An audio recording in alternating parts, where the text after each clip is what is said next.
Hey everybody, what's up? Walk and talk. People are getting on code more and more. Every time I go to somebody's YouTube page, they're talking about the same thing. Specifically, Black American people are becoming more lineage conscious. Okay, we no longer. A lot of us are no longer adhering to flat blackness. Just because you look like me, you're the same. I can treat you like family, this and that, the third and fourth, because everybody else does not have that type of socialization. And it is what it is, all right? So since our relationships with other people are not reciprocal, we are becoming more inward and becoming more more united within our lineage and people who we share everything with, and not just color. Okay, so I was on this page last night. This brother, I can say his name.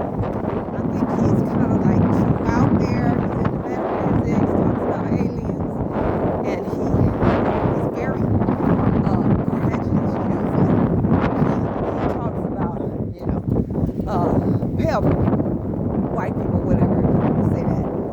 And he's had his experiences. He knows our history, and he usually has a lot to say about them and what they're doing and so forth. So this time I saw a video, and he was talking about other melanated people like Africans. So he, like all of us, have had these very combative experiences with them, with the vitriol coming from them. And he had an experience. He was talking to one, and man was calling him crazy and asking who you are and where you came from and what's your language and all that old silly stuff. And he was very angry. Yo, wow, he went off. He said, we're going to have to fight them, go to war. The man started talking about how we're going to have to go to Africa and wipe them out. Lord, okay, he's kind of out there. But the thing is that I don't feel like it's just a mundane thing that's pushing us to become more lineage conscious and to drop this flat blackness, and we're all the same socialization that we've always had, because as a people we're very accepting of everybody anyway. We've experienced a lot of racism and oppression and stereotypes, stigmas that isn't true about us as a whole. So we know how it feels to go through that. So when we see other people, even though they are not of our lineage, they don't look like us, not our same colors in the past, we embrace their struggle too. We mention them too. We try to take up for them too. But the relationship with these people in that respect has not been reciprocal, because that's not how they come for us when we're having our struggles. All right, I mean, you might have a few people here and there that can relate and will speak out every now and then, but the so-called minorities, they haven't embraced us like we have them. All right, we have more white people might come out and rally and march with us and talk about, what we got to change, and and just be for major change and fairness than these other people. So we're no longer speaking up for them. We're no longer interested in helping them, whoever they are. If you're a foreigner, if you're not from our lineage, or if you're not from our particular race, we're no longer going out of our way to speak up for you, no matter what you're going through. Now, to a large extent, I think that's what where we need to be. But we can say, you know what you're doing to these people is wrong. It's wrong, it's dead wrong. It's legal, it's not constitutional, and stuff like that. But as far as fighting for them like we used to, no. We speak out against wrong and we leave it at that. So, like I said, I think this is more spiritual than anything else, because before we had all these allegiances to other people, but we didn't really have none to our own. You know what I'm saying? We were just a part of the mixed bowl salad like everybody else. We didn't honor our own lineage like other people do. We didn't put our own people up front and put our energy into our particular desires and needs and wants like other people do. We never really did that. So we've been a fractured community. But forces have been forcing us to change. All right? So it's been a somewhat painful and angering journey, but at the same time, we're going through a transformation as a people. So transformation is not painless. It's like the mom who's giving birth. She's in a lot of pain. But once that baby is here, she forgets that pain, holds that baby up to her chest and say, my baby. She forgets that pain for the most part. And that's what we're going through. So we're just going to have to continue to go through this pain while we're going through this transition and transformation. So the interesting relationship that I want to focus on is us and the people across the Atlantic Ocean, West, particularly, well, I ain't gonna say particularly West Africans. We got sub-Saharan Africans here. We got East African Horners here, stuff like that. So they have a different type of socialization based off of tribe and culture, and they don't consider others the same based off of color like we do.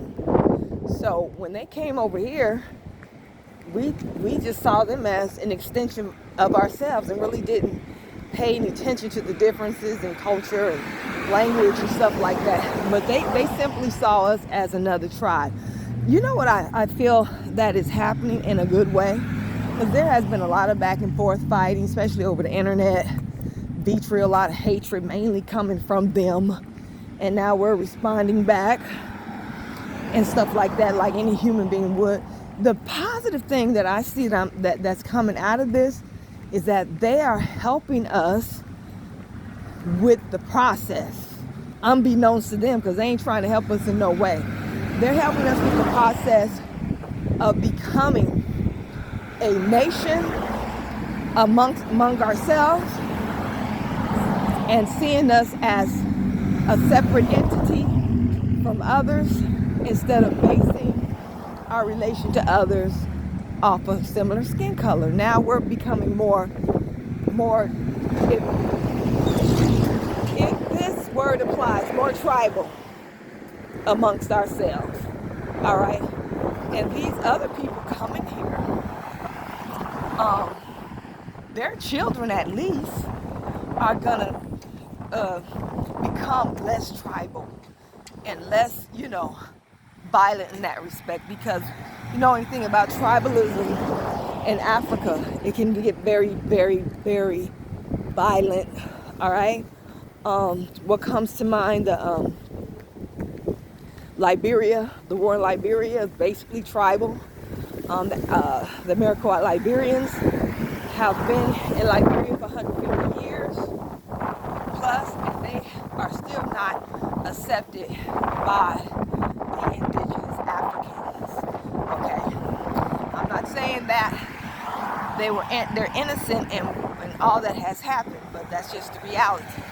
Then you go to Rwanda and you look at that genocide that the Hutus committed against the Tutsi people. All right.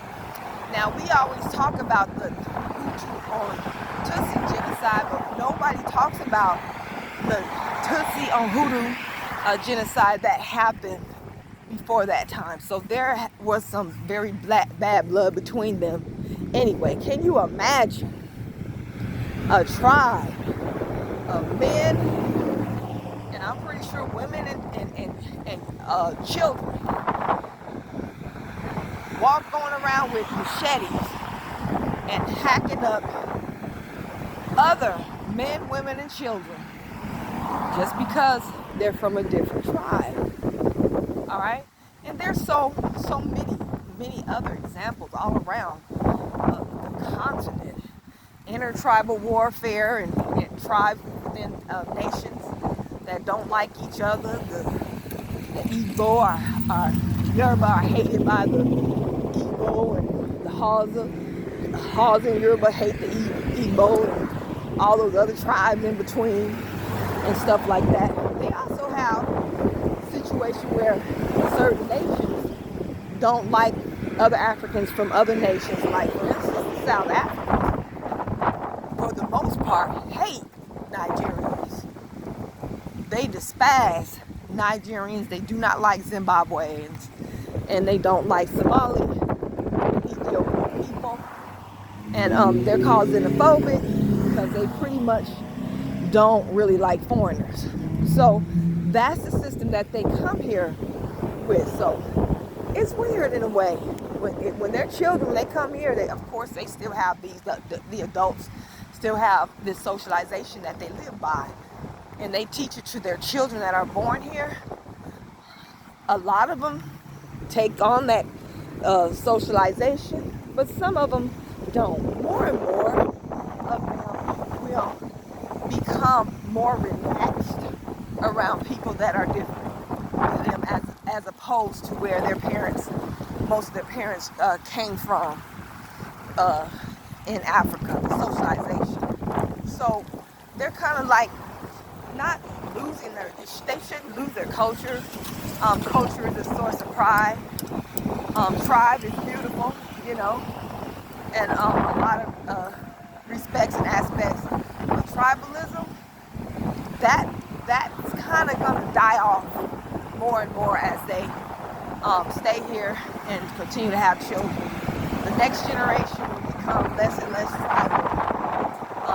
So their social life, them coming here is breaking up this stout tribalism that they have among them. And since they brought that tribalism here to us, it's making us more tribal. It's weird how that's happening, but I kind of see that as a good thing. As Americans, we should be more, well, we're not really ethnicities. Black Americans are not a monolithic, so-called Black Americans are not a monolithic people. We have people from different domiciles and ways of thinking and culture, as far as the Gullah and the Geechee people. They're like a tribe amongst themselves, kind of separate. I don't want to say separate, but I can't think of another word. That's that's kind of tribal, put it that way. They're open. I met them in 1989? I think it was 1989. I was in South Carolina. They're very open. They share their culture, but they have limitations and guidelines for their people that distinguishes at least them from us economically, because we were told that their businesses, they don't buy from other people outside, do business and buy from other people outside their particular circle. They will sell to you, but they're not going to buy from you. You can't come there among their people and open up a business, even though we're all considered quote-unquote Black American.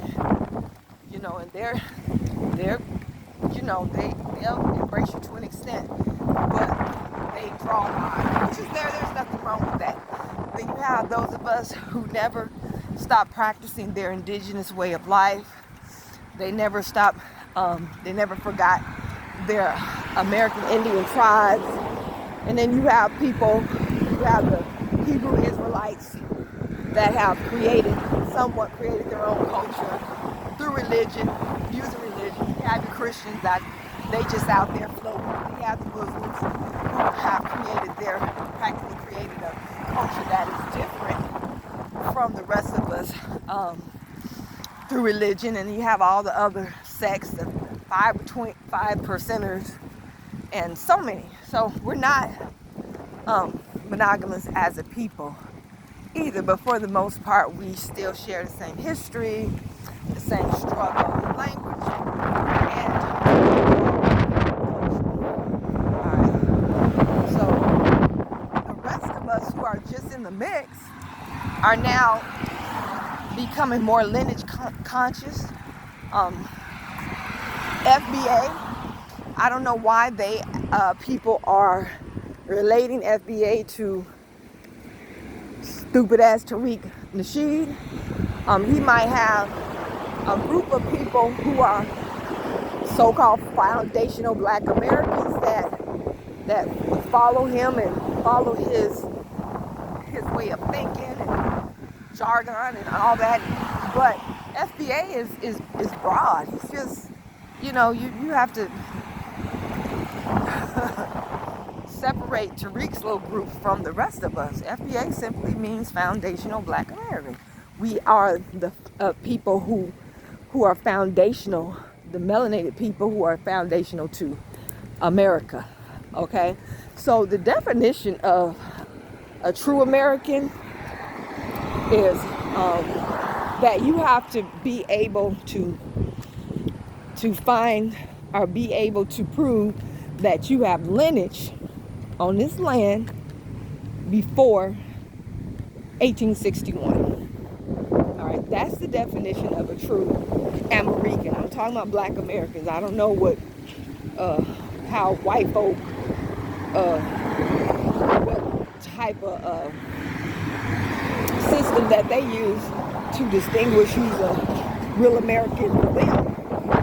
And I don't care. But for us, you have to be able to trace your lineage back to antebellum times, which I can on both my family sides. Now, you can if you just have one side that you can trace, that's okay, as long as you can trace that one side. So, I'm American to the bone, baby. That's what it is. I'm American, period. But I'm looking at the riffraff differently than, what can be seen, what's evident with your five senses, your eyes, and what you see and what you hear. I'm looking at it from a spiritual perspective. It's time for our people to find out and discover who they are, distinct from other people, other melanated people.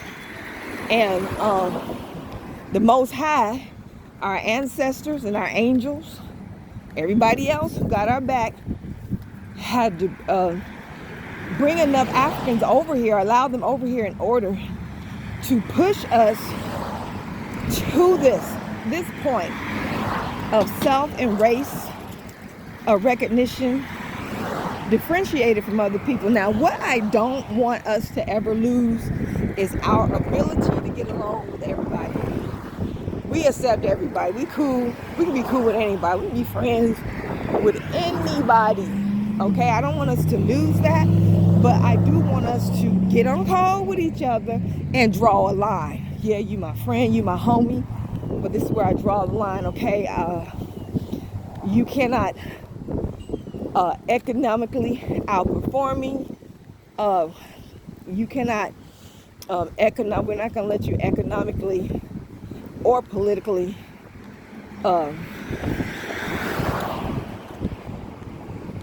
allow yourself to put yourself in a place where your ideas and desires for your people is more important than ours. No, not anymore. Not anymore. So from now on, it's getting on code, And when it comes to our politics, economics, and our personal lives, we will draw the line. All right. We shouldn't talk about our plans or who we are or whatever, what we're doing with everybody. I noticed that our people will sit up there and talk with these other races of people and share information as if they are sharing information and talking with their own families. That is off code. These people don't do that for you. And you're gonna wake up, because these people across the Atlantic Ocean, is gonna wake you up through making you furious and angry and hurting your damn feelings. Okay, you just need to wake up. All right.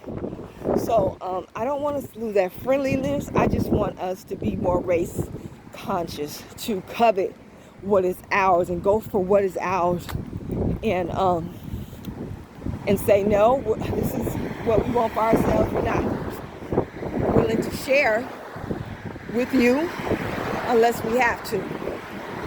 We're going to vote this way because it best benefits our people. It might not best benefit yours. It might not be the best benefit to you and your family and your people, but since it best benefits us, we're going to vote that way. Our political aspirations will be totally about the upliftment and empowerment of our American FBA people, period. All right? And that's just it.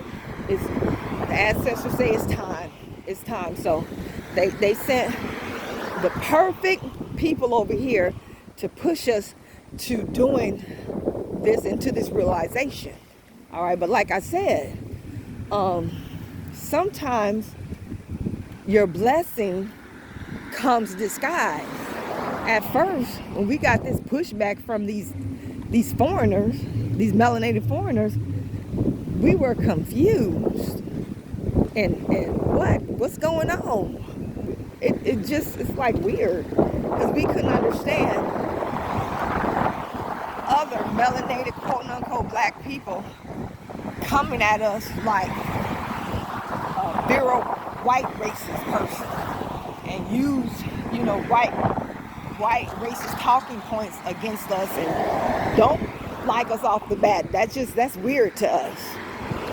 That was weird. But now it's like the blessing in it that was disguised is that we are now becoming more race first and lineage conscious, and we're delineating, no longer accepting blackness, and we should have always been this way. So really we should be grateful for these people, because the shock of dealing with them woke us up.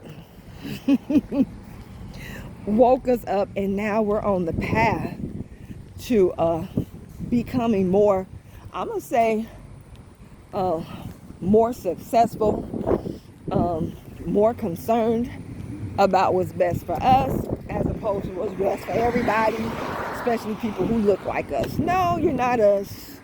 You really don't, to a large extent, you really don't have the same needs as us, politically or otherwise.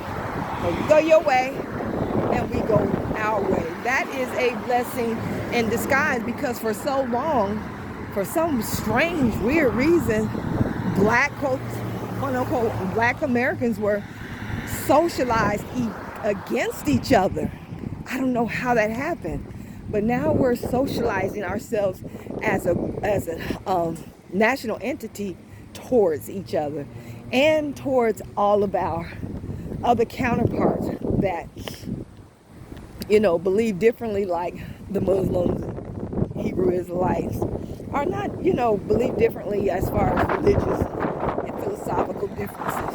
Bottom line, we all come from the same lineage, struggle, pain, triumphs, everything. So I'll never have a problem with none of these people people off the rip, as long as they're from our lineage, okay? We might have our differences, and that's okay. But as long as you're from our lineage, I'll accept you. I don't care what your religious or philosophical belief system is. I'll accept you first before I accept any other melanated person on this earth. I put you first. I consider you first. Period. All right. Pan-African, pan-boo-boos, whatever. You're not gonna like this, but I'm seeing a lot of them wake up too. I remember watching a video with Seti in it. He was going off. Now, I've been knowing Seti.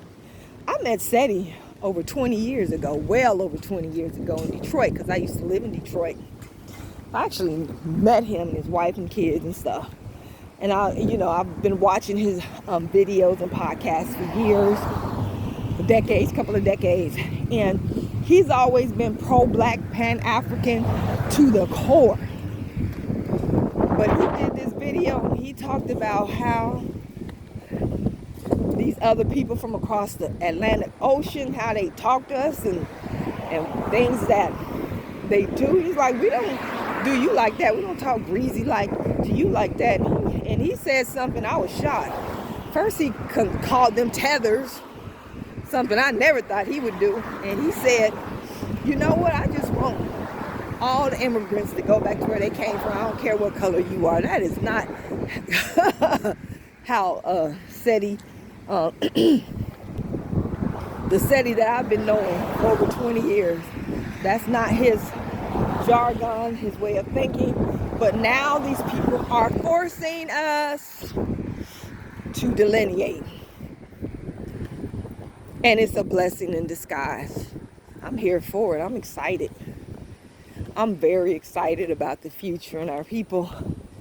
And, I'm here for it.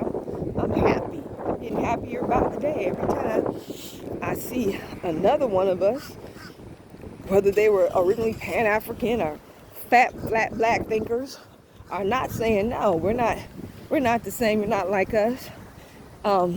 This is ours. We covered it.